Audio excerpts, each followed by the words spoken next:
1,000 feet below the Atlantic Ocean, inside a nuclear submarine, the air you breathe is not natural. It is manufactured. Oxygen is extracted from seawater. Carbon dioxide is scrubbed from the atmosphere. Every breath depends on machines that never stop running. Now imagine this. Those machines fail. Not with an explosion. Not with alarms screaming. They just stop. At first, nobody notices. The air feels normal. The crew continues working. But with every breath, the oxygen level drops. 1%, 2%, 5%, and there is nowhere to get fresh air. No windows to open. No surface to reach. No rescue coming fast enough.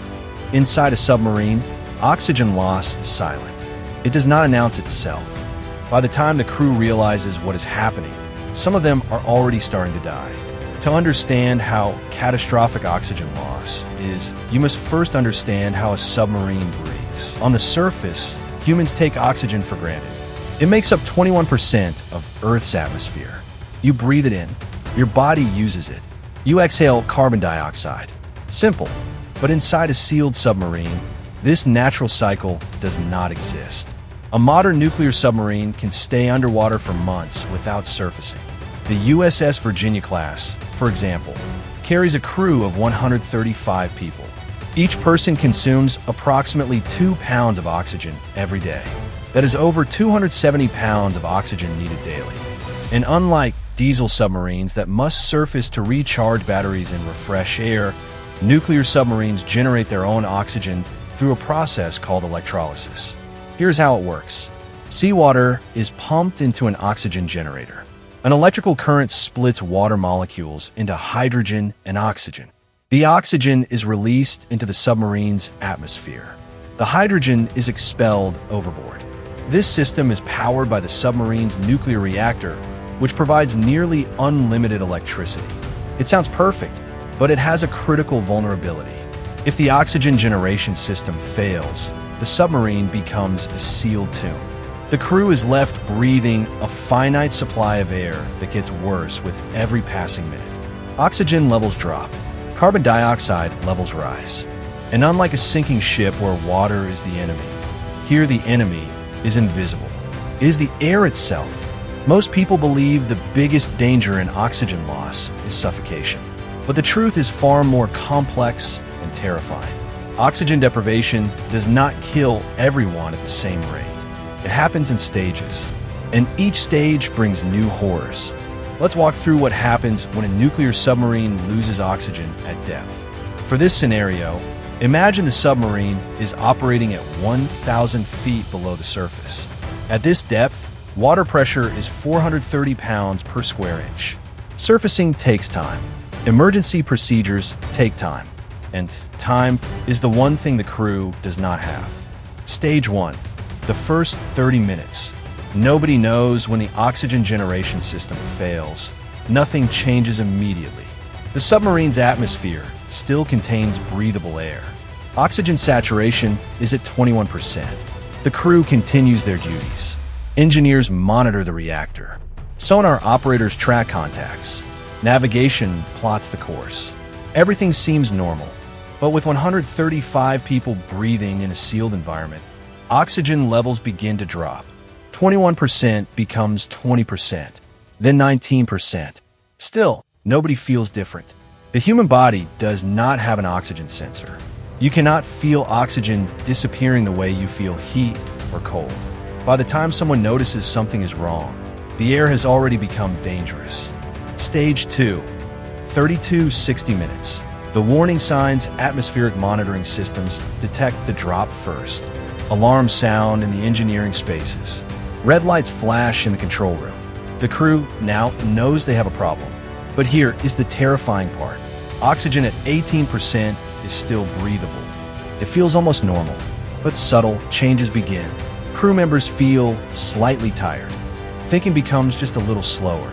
Reaction times increase by fractions of a second. Nobody collapses. Nobody gasps for air. They just feel off. This is when the real danger begins.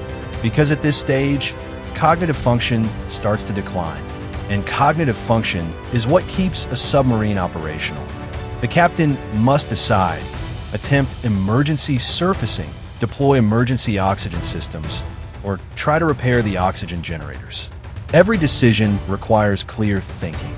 But clear thinking is exactly what oxygen deprivation steals first. Stage 3. 60 to 90 minutes. Cognitive collapse at 17% oxygen. The submarine's atmosphere is equivalent to being at an altitude of 7,000 feet. For comparison, Denver, Colorado sits at 5,000 feet. Most people can function there. But inside the submarine, carbon dioxide is also rising. Normal atmosphere contains 0.04% carbon dioxide. Inside the submarine, it is now climbing past 1%. This combination is deadly. Low oxygen plus high carbon dioxide creates a condition called hypoxic hypercapnia. Symptoms hit hard and fast. Headaches, dizziness, confusion, shortness of breath despite desperately trying to breathe. Crew members begin making mistakes. A sonar operator misreads a contact. An engineer miscalculates a repair procedure. A helmsman struggles to maintain depth control. The submarine itself becomes unstable. And here is the cruel irony. The crew knows they're dying, but their ability to save themselves is slipping away with every breath. Stage 4. 90 to 120 minutes. Mass hypoxia at 16% oxygen. The submarine has entered the danger zone. This is the oxygen level found at 10,000 feet altitude. Without acclimatization, humans cannot function properly here. Vision begins to narrow. Colors become muted. Depth perception fails. Some crew members start to lose consciousness. They do not collapse dramatically. They simply sit down and do not get back up. Others experience euphoria. Hypoxia creates a false sense of well-being.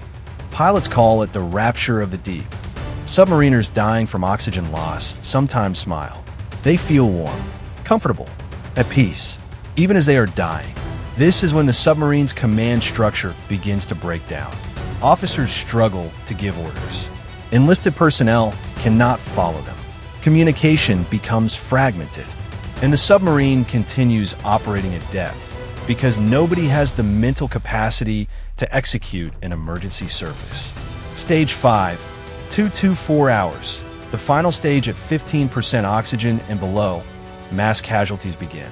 Some crew members are already unconscious. Others are in the euphoric stage, unaware they are dying. A small number remain functional, usually those who are resting and conserving oxygen. But they face an impossible situation. To save the submarine, they must restore oxygen generation or deploy emergency oxygen supplies. But moving through the submarine is dangerous.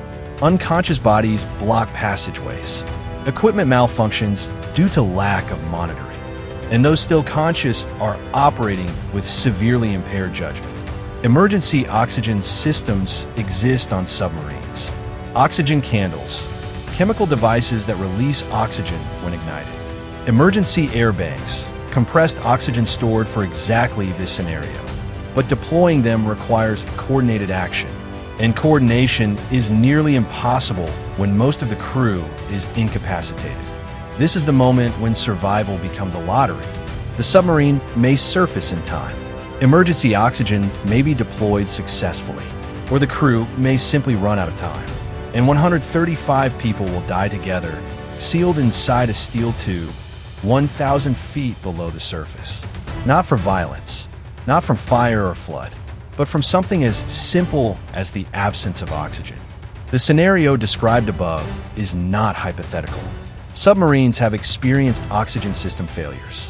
In most cases, emergency procedures save the crew, but there have been close calls. In 2008, a Russian nuclear submarine experienced a fire-extinguishing system malfunction. Freon gas flooded a compartment, displacing oxygen. 20 sailors died, not from fire, from suffocation. The investigation revealed that the crew had only minutes to react. Many were unconscious before they understood what was happening. This incident exposed a fundamental truth about submarine operations. When things go wrong, they go wrong fast. And the most dangerous failures are the ones you cannot see. Modern submarines have multiple redundant oxygen generation systems, backup systems for the backup systems, emergency oxygen stored throughout the vessel, atmospheric monitoring that detects problems within seconds. But technology is not perfect. Machines fail, human error happens, cascading failures occur. And when they do, the crew must rely on training, discipline, and speed. Submarine crews drill for oxygen loss scenarios constantly. They practice emergency surfacing procedures. They train to operate in degraded atmospheric conditions. They learn to recognize the early symptoms of hypoxia in themselves and others. Because in a submarine, you cannot call for help and wait for rescue. By the time help arrives, everyone is already dead. The survival window is measured in minutes, not hours. And the only people who can save you are the ones dying beside you. This is why submarine service is considered one of the most dangerous assignments in the military. Not because of enemy action, but because the environment itself is constantly trying to kill you. One malfunction, one failed system, one moment of confusion, and everyone dies together. 1,000 feet below the ocean surface, oxygen is not air you breathe. It is a resource you manufacture, a commodity you monitor, a lifeline that can be cut at any moment. Submariners live with this reality every single day. They operate knowing that their survival depends on machines that must never fail, and on training that must be perfect. Because in a submarine, there is no margin for error, no second chances, no rescue. Just you, the crew, and the oxygen levels slowly ticking down. This is the hidden danger of submarine warfare. Not the enemy, not the weapons, but the environment itself. If you want more stories about the terrifying realities of life beneath the ocean, subscribe to Deep Warfare. We reveal the secrets that submariners live with every day. And next time, we will explore what happens when a submarine loses all electrical power at depth, in complete darkness, with no way to communicate and no way to surface.